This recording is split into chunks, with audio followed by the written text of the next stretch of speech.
what happens before a vegetable is a vegetable. A caterpillar becomes a butterfly, and then you get those in-between stages. This looks like that. It's like eucalyptus or something? Jalapeno? Like a bamboo stick? Ooh, or maybe it's like a baby cucumber. It looks like nuclear green beans.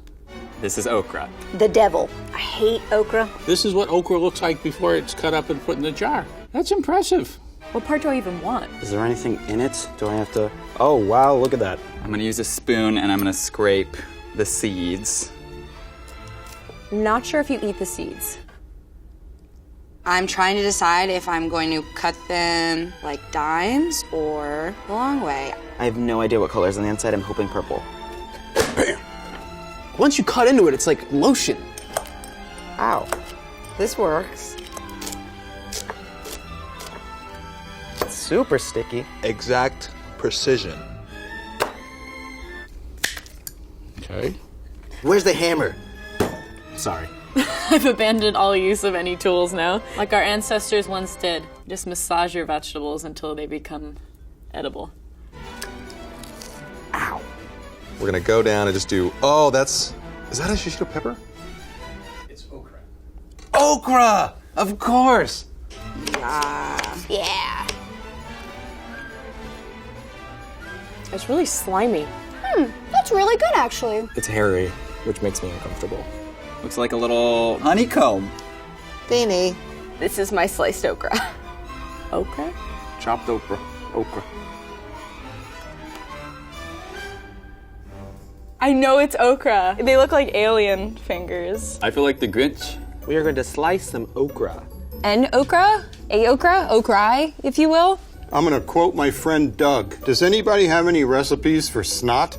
I hate it. It's a slug vegetable. I heard that if you put okra in water and soak it overnight and then drink it in the morning, it's good for your digestion. One would presume these are already washed. I'm gonna start by cutting the stem off. A good sharp knife is the best tool you can have. You do not particularly want to cut it this way because it's even uglier and crappier that way. Kind of looks like an alien pod.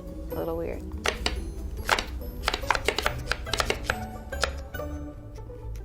I don't think okra really has a taste. I think it's more of a texture. Once you cook it, it becomes very, very slimy. Throw this in your gumbo. Gumbo? Is it gumbo? Gumbo. Smells like chlorophyll. It smells surprisingly good. Do I like okra? Like, secretly, am I talking all this shit about okra and I think it's delicious? This is some good stuff, okay? This is good. It's like oil coming out of it. What a wild veggie.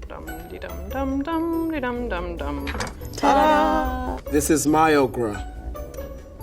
Maybe it's used for like the sticky parts of Band-Aids. Ooh!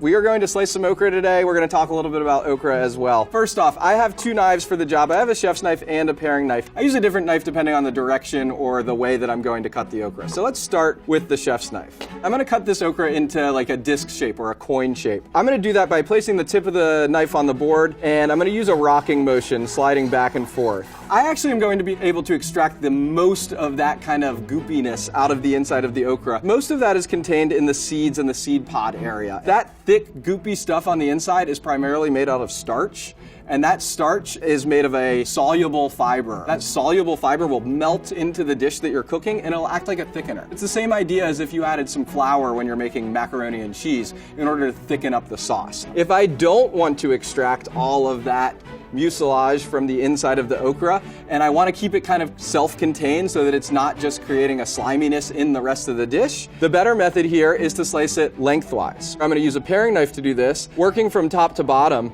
I'm going to slice the okra in this direction. When you're shopping for okra, what you want to look for is an okra that's 2 to 3 inches long. As it starts to get bigger, it also starts to get really tough and woody and fibrous and can be kind of difficult to eat. Here on my right, we have the discs of okra. These are really, really great for making soups, stews, gumbos, those types of dishes. And then in my left hand, I have the okra that's sliced lengthwise. Really good for making pickled okra, fried okra, sauteed okra, dishes where we're not necessarily trying to thicken a liquid.